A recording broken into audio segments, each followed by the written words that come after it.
조금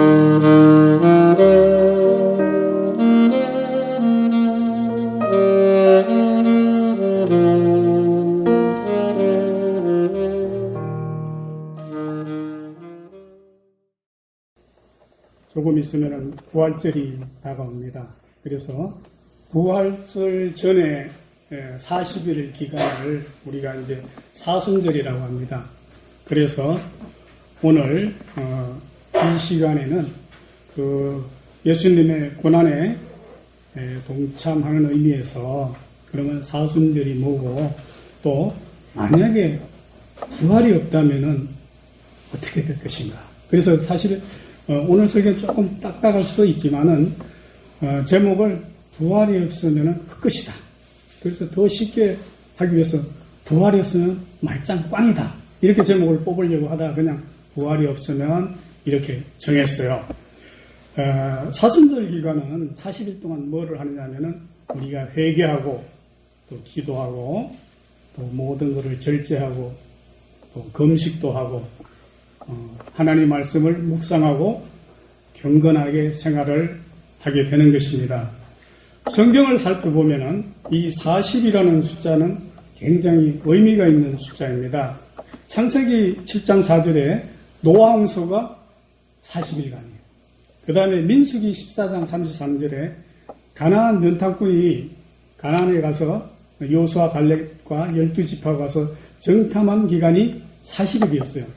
그러면은 이스라엘 백성이 광야에서 40년 동안 헤맨 것은 무엇이냐? 사실 거기서 애굽에서 이스라엘까지 바로 쭉 가면 한 달이면 가거든요. 근데 40년 동안을 뱅뱅 돈 거예요. 그게 왜 그러느냐?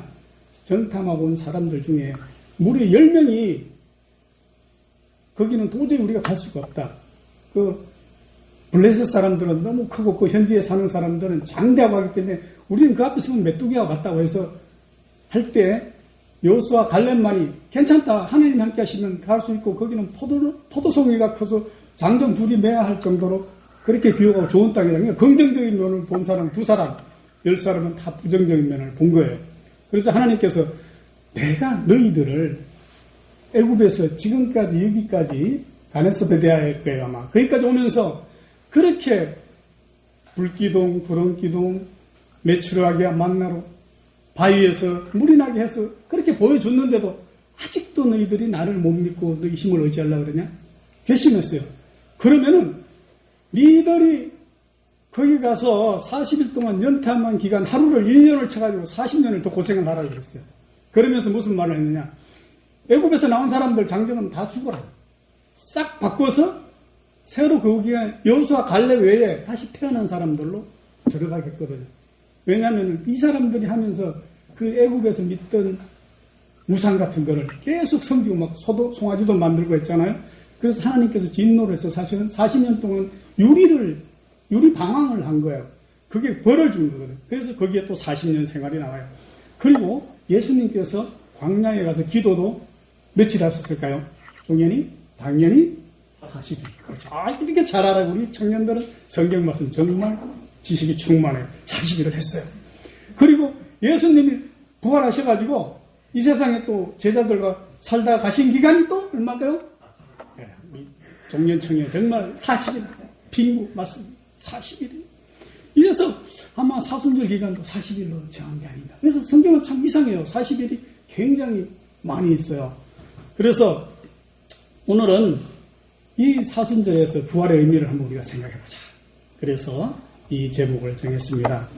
세계 종교 4개가 있어요. 뭘까요? 불교, 우리 기독교 빼고 불교? 예. 가톨릭은 뭐 기독교라 치고 하여튼 이슬람, 유교가 있죠. 4대 종교, 기독교, 불교, 유교, 이슬람 4개가 있어요. 그런데 이 종교들 가운데 무덤이 없는 사람은 딱 무덤이 없고 부활을 얘기하는 종교는 기독교밖에 없어요. 자, 그럼 불교 볼까요? 스카모니가 BC, 예수님이 태어나기 전 624년 지금의 네팔 지방인 카필라 왕국에서 출생해서 인도 쿠시나가라 교회에 있는 말라족 땅 사라상수 나무 밑에서 식중독으로 80세에 이제 열반을 하셨다고 해요. 하는데 이 부처님은 죽은 후 화장을 해서 몸에 살이 있잖아요. 남은 뼈를 가지고 당시에 그 인도 지방 그 당시 다스린 나라 8개 부족이었는데 8개가 나눠가지고 불탑을 8개를 세웠어요. 그러니까 엄연히 무덤이 있는 거예요, 8개. 그런데 이제 100년 뒤에 그 인도를 통일한 아쇼카 왕이 8만 4천 개로 나누어서 아주 사리탑을 세웠어요. 그 중에 뭐 한두 개가 해가지고 한국에도 왔느니 이런 설이 있는데 그건 아주 설이고 하여튼 그 같이 뼈를 다 나누어 가진 무덤이 있습니다. 그 다음에 마호메트는 어떨까요? 마호메트는 예수님보다 570년 뒤에 태어났죠. 632년에 570년 메카에서 출생해서 632년 메디나에서 사망을 했어요. 그리고 현재 그 메디나에 흑진 무덤이 지금도 남아있어가지고 많은 이슬람 사람들이 와서 참배라는 성지가 되어 있어요. 그러면 또 유교를 볼까요? 예수님 전보다 BC 551년 전에 태어나서 이제 BC 479년에 죽었는데 이 공자도 오래 사셨어요. 73세에 지금의 산동 지방인 당시 노나라 사수가 치푸 복부에 이제 묻혀 있어요. 저도 가봤거든요. 공자사가 공자 무덤에 어마어마하게 크게 해놨어요. 거기 잠들어 있는 거예요. 그래서 특히 공자는 뭐라고 그랬냐면은 제자들이 선생님 우리가 죽은 뒤에 어떻게 될까요? 그렇게 얘기를 했어요.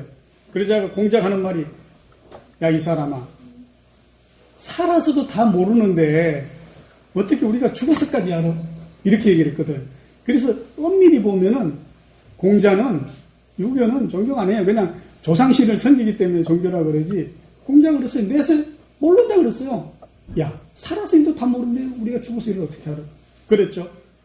부처님은 극락에 가려면은 네가 해야 돼. 네가 열심히 고행을 하고 네가 수행을 하고 네 스스로 나와 똑같은 부처가 돼. 단지 난 모범을 보여줄 뿐이야. 근데 예수님은 뭐예요? 정말로 제일 편한 게 기독교예요. 나를 믿어. 내 힘으로는 안 돼. 니들은 죄인이고 약해. 나를 믿으면 그냥 구원을 받아. 이렇게 그냥 말씀을 하셨어요. 자, 그런데 오늘 제가 하고자 하는 얘기는 그것이 아니라 왜 그러면은 예수님만 무덤이 없을까요? 하는 거예요. 왜 그럴까요? 그것은 예수님은 온전한 육체의 부활을 하셨기 때문입니다. 따라서 무덤에 흔적이 있을 수가 없습니다. 요즘에 그 신세대 신학자나 목사님 중에서도 예수의 부활은 말이야 헛된 신화야, 착각이야, 그렇게 얘기하는 사람들이 있어요. 그러나 부활 사건은 실제로 2000년 전 일어난 사건이었고 현존하는 기적이었습니다. 어디에 얘기하고 있느냐? 오늘 봉독해드린 고린도전서 15장 12절에 보십시오. 거기는 어찌하여 죽은 자 가운데서 다시 살아나는 부활이 없다고 하느냐 하면서 이렇게 대묻고 있습니다. 그것은 바로 우리 기독교의 부활이 우리의 본질이기 때문입니다. 부활은 복음의 본질이자 우리 기독교의 본질입니다. 부활이 없다면 말짱 헛것이에요. 말짱 꽝이에요. 우리가 이렇게 주일날 와서 예배드릴 이유도 없는 거예요. 자, 그러면은 성경에서도 아까 읽었잖아요. 15장 17장에 부활이 없으면 믿음도 헛된 거야. 그리고 우리는 여전히 죄인이고 그리스도 안에 예수 믿다가 잠자던 자들도 죽은 사람들도 다 망했고 그리고 이 세상 지금 이 세상뿐이면은 정말 예수 믿은 우리가 더욱더 불쌍한 존재다. 니들이 불쌍한 거야. 왜? 사기니까. 그렇죠? 그게 성경에 있다니까요. 만약에 부활이 없다면은 니들이 더 불쌍한 사람들이야. 왜? 헛것을 믿었으니까. 그래서 성경에 이제부터는 부활을 증명하는 기록이 있어요. 다시 살아나는 기록이. 우리가 성경을 하나님의 말씀으로 믿을 때. 자, 구약에는 열왕기상 17장 10절에 사렙다 가부의 아들 부활 사건이 있어요. 또 열왕기하 4장 34절 36절에 보면 수넴 여인의 아들 부활 사건이 나와요. 또 열왕기하 13장 21절에 엘리사의 뼈에 닿은 사체의 부활 사건, 이렇게 세 번의 부활 사건이 나옵니다. 또 신약 성경에는 예수님이 3번을 부활 사건을 보여줘요. 기적을. 그게 바로 첫 번째가 마태구 9장 23절 25절에 야이로의 딸의 부활 사건이에요. 또 그 다음에 누가복음 7장 11장 15절에 있는 나인성 가부의 외아들을 살렸어요. 그 마지막으로 요한복음 13장 43절, 44절에 여러분이 잘 아는 베다니 마을에 나사로를 살렸어요. 3번을 부활시켰어요. 예수님께서. 그런데 놀랍게도 예수님뿐만 아니라 또 사람을 살린 역사가 있어요. 누구냐면 예수님의 수제였던 베드로가 욥바의 여인 다비다를 사도행전 9장 36절에 45절 살려요. 그 다음에 사도 바울이 3층 다락에서 떨어진 유디고를 살립니다. 사도행전 20장 9절에서 11절에 나오는 사건입니다. 이처럼 분명한 사실은 당시에 부활을 눈으로 확인하고 기록한 사람들이 있다는 거예요. 그리고 더 확실한 건 예수님이 부활하신 후 바로 하늘로 승천해서 뿅 가신 게 아니고 40일간 많은 사람들과 지내다가 가셨어요. 성경에 보면은 마태 28장 9절이나 마가 16장 9절에 보면은 막달라 마리아에게 제일 처음으로 나타나셨습니다. 그 다음에 마가복음 16장 12절에 2 제자에게 나타나고 이어서 11제자에게도 나타나셨습니다. 그리고 더 놀라운 건 고린도전서 15장 5절에 6절에 보면 게바와 12제자 그 후에 무려 500형제들에게 일시에 보여주셨습니다. 그리고 야고보와 다메섹 바울에게도 나타나 보여주셨습니다. 바울 같은 경우 여러분 잘 알지 않아요? 스데반 집사의 기독교인들 다 죽여야 된다고 스데반 집사 죽일 때 그 옷을 지키던 사람이 사도 바울이에요. 그러나 왜 변했습니까? 예수님을 체험하고 예수님을 다메섹 도상에서 가는 도중에서 네가 핍박하는 내가 그 예수다 하고 할 때 모든 음식도 먹지 못하고 눈에 보이지도 않고 그러한 경험을 하고부터는 사람이 완전히 달라져서 성경상의 인류의 역사의 한 페이지를 자는 사도 바울이 되지 않았습니까? 이와 같이 바로 부활의 증거들이 많이 있는 것입니다. 그런데 또 다른 증명이 있습니다. 이 증명은 정말 확실한 증명입니다. 그것은 바로 오늘 제가 말씀드리고자 하는 변화의 증거입니다. 바로 부활은 변화입니다. 죽음이 변하여 생명입니다. 그렇죠. 변화입니다. 가장 많은 변한 사람들 역시 제자들입니다. 여러분 예수님이 3년 공생을 살 때 예수님은 제자들을 졸졸 따라다니면서 5,000명을 먹이고 12바구니에 남건 500의 기적 나사로를 살리고 모든 걸 다 눈으로 봤어요. 직접. 정말 대단했어요. 사람들이 인산이해를 이룰 정도로. 그러니까 5,000명이 남자면 5,000명이고 이렇거든요. 숫자로 쓸 때. 그러면 아들과 어른 하면은 애들이 더 많이 따라가지 않나요? 곱하기 2, 그 다음에 여자 곱하기 1 하면 엄청난 인원이에요. 요즘 BTS 저리 가라죠. 왜? 사람을 막 살리고 하니까 귀신을 내쫓하니까. 그런데 그런 것을 직접 본 베드로 제자들도 어떻게 했어요? 예수님이 십자가에 딱 들릴 때 예수 따라다니는 사람이지? 딱 했을 때 너 아니에요. 몇 번이나 그것도? 3번이나 부인했어요. 그러니까 우리가 당시에 우리 같아도 예수님이 옆에 있다 해도 그거를 그 많은 기적을 눈으로 보고도 막상 겁이 나고 믿지 못했다니까요. 그런데 예수님이 부활을 한 사건을 보고 부활을 도마 같은 경우도 뭐라 해서 예수님 제자 나는 이렇게 만져보지 하고 창자국 있잖아. 예수님 옆구리 창자국 안 보면 나 못 믿겠다 그랬더니 계속 예수님 다니면서 니들이 이런 데 본 대로 오리라 계속 부활을 얘기해도 예수님의 수제자들도 안 믿었어요. 그러니 오늘 우리가 어떻게 믿겠어요? 쉽게. 도마도 만져봐야 믿었으니까. 만져보고 믿었으니까. 그런데 놀라운 것은 예수님의 부활을 보고 난 뒤에 성령을 받자마자 변하기 시작했어요. 베드로가 죽은 사람 아까 저기도 살렸죠? 그 다음에 3,000명씩 막 회개해요. 베드로는 무시겠어요. 그래도 그런 능력이 왜 나타났느냐? 예수님의 부활을 보고 변화가 되는 거예요. 이처럼 부활의 사건을 보고 난 뒤에 많은 변화가 있는 거예요. 자, 그래서 이 제자들의 삶은 180도 변해서 모두가 11명 다 순교해요. 과연 예수님이 살아난 걸 보았으면 그런 믿음이 없으면 목숨 걸고 했겠어요? 당장 3번이나 나 아니라고 할 정도였는데 딱 거꾸로 베드로는 거꾸로 십자가에 매달려 죽거든요. 왜? 나는 죽어도 다시 부활이 있다는 그 믿음이 생긴 거예요. 전부 11제자. 그래서 당시에 이 제자들에게 부활은 하나의 굉장히 큰 충격이었어요. 쇼크였어요. 그리고 제자들에게는 산 체험이었거든요. 그래서 사도행전 2장 36절 44절에도 보면 담대한 선포가 있는 거예요. 그래서 그 부활은 바로 내 눈으로 본 현재적 경험이었어요. 비겁했던 베드로가 용감해지는 계기가 됐던 거죠. 부활이 없었으면 베드로를 어떻게 변화를 시켰겠어요? 당국 이스라엘 예수님이 죽어가는데도 나는 못 가고 상관없는 사람이라고 말했던 베드로가 이렇게 변했던 것은 예수님의 부활 사건을 보고 나도 부활에 대한 믿음이 확신했기 때문에 이렇게 변했거든요. 자, 그러면 부활은 어떻게 부활을 할까요? 나도 굉장히 궁금해서 성경을 많이 찾아봤어요. 놀랍게도 우리는 부활을 할 때는 천사가 된다.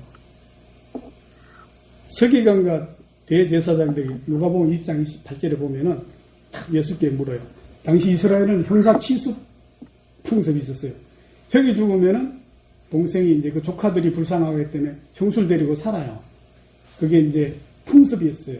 그런데 예수님을 시험하려고 묻는 거죠. 대제사장과 서기관. 그 발에 7 형제가 있는데 첫째도 죽고 둘째도 셋째 죽어요. 다 이제 막내가 그 형수 다 데리고 살아야 돼. 있었을 다 책임지고 살아야 돼. 그런데 부활을 했어요. 그러면 그 여자는 누구 거예요? 이렇게 물은 거예요. 어렵지 않잖아? 네? 어렵죠. 자, 그런데 예수님께서 35절에 말해요. 누가복음 20장. 부활을 하면은 장가가고 시집가고 그런 일이 없다. 그리고 죽을래 다시 죽을 수도 없고 바로 천사와 동등하게 됩니다. 동등하면 천사가 된다는 얘기예요. 그리고 바로 하나님의 자녀, 부활의 자녀가 된다고 얘기를 했어요. 특히 하나님은 바로 죽은 자의 하나님이 아니라 바로 산 자의 하나님이기 때문에 부활의 특징은 이런 것이다 하고 성경이 알려주고 있어요. 지금부터 잘 들으세요. 이거를 시간이 되면은 일일이 한 절 한 절 찾아봤으면 좋겠지만은 나중에 필요하다면 제가 요 설교 원고를 여러분들한테 드리겠습니다. 부활의 특징으로는 고린도전서 15장 42절, 빌립보 3장 22절에 보면 첫째로 썩지 않는다. 부활을 하면은 그러니까 썩지 않으니까 당연히 안 죽는 거죠. 고린도전서 15장 44절에 보면은 그리스도와 같이 영광스러운 형체로 변한다. 이것은 뭐냐? 우리가 누구의 형상대로 창세기 때 지음을 받았나요? 아담이죠. 그러니까 하나님의 형상, 영적 하나님의 형상이 되는 거예요. 그리고 그래서 거기 계속 이어서 신령한 몸이 된다. 그러니까 우리의 이런 육체가 아니라니까요. 우리가 부활이 되면은 그 다음에 15장 51절에 보면 변화한다. 우리 몸이 변하는 거예요. 그 다음에 마태복음 22장 30절, 누가복음 20장 36절에 보면 결혼하지 않고 하늘의 천사가 같다. 아까도 얘기했죠. 천사와 같이 된다는 말이 굉장히 많이 나와요.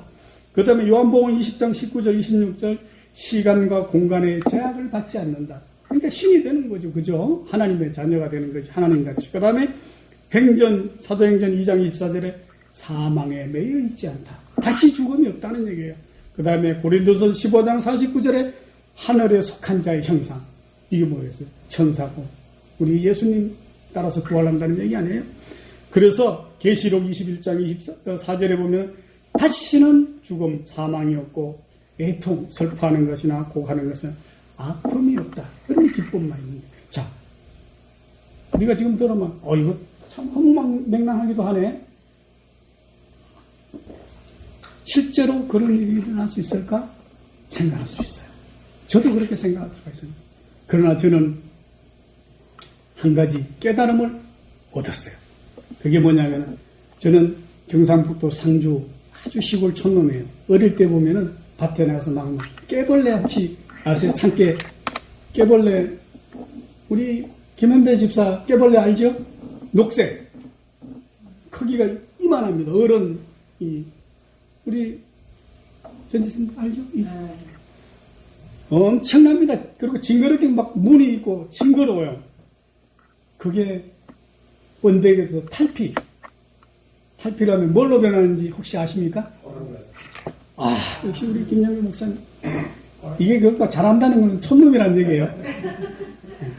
호랑나비가 돼요. 정말 이쁘잖아요. 호랑나비 봤어요, 우리 김영? 거든요. 나비 중에 왕이에요. 호랑나비. 그러니까 이만한 징그러운 녹색 애벌레가 번데기라는 탈피를 하면은 호랑나비가 돼요. 자, 애벌레, 벌레잖아요. 번데기, 그 다음에 호랑나비 모양이 같아요, 틀려요?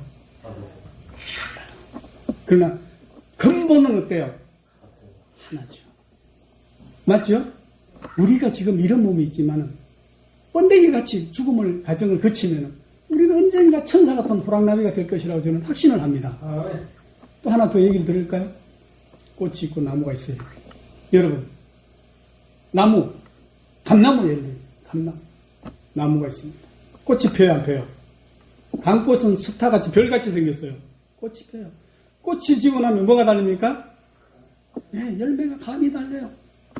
그것도 쫙 하면 꽃감도 되죠. 자, 그러면은 감나무, 꽃, 감, 꽃감 달라요, 틀려요? 같아요. DNA 하나예요. 그러나 근본은 하나지만 물질로는 어때요? 같아요, 틀려요? 이래도 우리가 부활이 없다고, 우리가 얼마나 많이 한다고, 하나님의 창조세계를 얼마나 더 한다고, 우리 변화되는 것을 부정합니까? 저는 그렇게 생각해요. 저는 이 번데기를 거쳐 허물을 벗으면 아름다운 호랑나비가 되어 하늘로 확 날아가듯이 나는 우리의 부활도 그러리라고 확신을 합니다. 애벌레나 번데기나 호랑나비나 본질은 같습니다. 탈피라는 그 아픈 껍질을 깨고 난 탈피라는 그 과정을 거치면 완전히 새로운 생명이 되는 것. 날 수는 어디 있습니까? 기기도 빨리 기지도 못하는데 그러나 이거는 자유제자로 확 날아가는 바로 이 같은 사순절 기간 부활의 기쁨은 새로운 생명의 탄생인 것입니다. 아멘. 여러분들 어찌하여 부활이 없다고 하십니까? 고린도 오늘 본문의 15장 12절 죽은 자 가운데서 부활하심으로 말미암아 우리를 거듭나게 한다는 새로 태어나게 하거든요. 그냥 아니에요. 거듭나게 하는 것 하사 사는 소망이 있게 하시며 또 베드로전서 1장 3절에도 그렇게 말씀을 하고 있습니다. 이처럼 죽은 자의 부활은 성도의 산 소망이라고 합니다. 이 땅의 모든 죽은 자는 육체의 부활을 하게 됩니다. 사도행전 24장 15절, 고린도전서 15장 11절에서 21절에 기록되어 있습니다. 그래서 신자나 불신자나 언젠가는 주님 오시는 날 다 부활을 하게 되는 게 똑같이 놀랍지 않습니까? 우리는 흔히 예수 믿는 사람만 부활하고 나머지는 다 없어요. 아니에요. 다 부활하게 돼요. 그런 다음에 이제는 성도는 믿는 자는 구원을 받고 불신자는 어디로? 심판을 받게 하신다고 했어요. 여러분, 부활은 성도의 소망이요 믿지 않는 자는 바로 부활의 소망이 없습니다. 에베소서 2장 12절, 데살로니가전서 4장 13절에 기록이 되어 있습니다. 오늘 우리가 본문 말씀처럼 부활은 역사적이고 육체적으로 부인할 수 없는 사실입니다. 이 부활의 사건이야말로 진정한 복음이요 믿음의 근간이자 우리가 바로 이 자리에 나와서 신앙생활을 하는 이유인 것입니다. 여러분, 사랑하는 성도 여러분, 만일 부활이었다면 모든 것은 헛사고 이 세상에서 우리가 정말로 가장 불쌍한 자가 되는 것입니다. 왜 귀한 시간을 나와서 헛돈 11조 드리고 왜 시간을 드리고 왜 남 하는 것만큼 못하고 술 먹고 즐기지 못하고 고생을 합니까? 부활의 분도 왜 거짓을 합니까? 그러나 우리가 와서 고난에서 주간을 40일간을 보내고 사순절을 지키면 그리스도를 믿는 것은 우리의 삶은 살아야 길어야 80년 100살 넘기는 사람이 몇 명이 되겠습니다. 저도 어느새 60의 중반에 가고 있습니다. 뒤돌아보면 너무너무 짧고 우리 부모님이 돌아가신 것도 벌써 10년이 지나가고 참 헛된 시간입니다. 그래서 우리가 이 시간, 이 세상은 정말 번데기 애벌레 같은 짧은 시간입니다. 우리가 믿음으로 말미암아 탈피 과정을 가서 주님 앞에서 부활의 영생을 하는 날. 그래서 우리의 믿음은 각자 믿는 거예요. 여보, 당신 잘 믿어. 내가 당신 치마 꼬리 잡고 천당 갈게. 농담을 이렇게 합니다. 그러나 아닙니다. 구원은 각자 구원이라고 성경에 말씀하고 있거든요. 그래서 우리가 언젠가 이 세상 끝나는 날 누구나 다가옵니다. 저도 다가오고 여러분도 다 먼저 가느냐 나중 가느냐 뿌리죠. 다가오는 날 우리가 탈피 있죠. 주 앞에서 부활을 하여서 하나님 나라에서 영원한 천국에서 기쁨을 누릴 수 있는 그야말로 천사가 되는 그날이 되기를 우리 모두가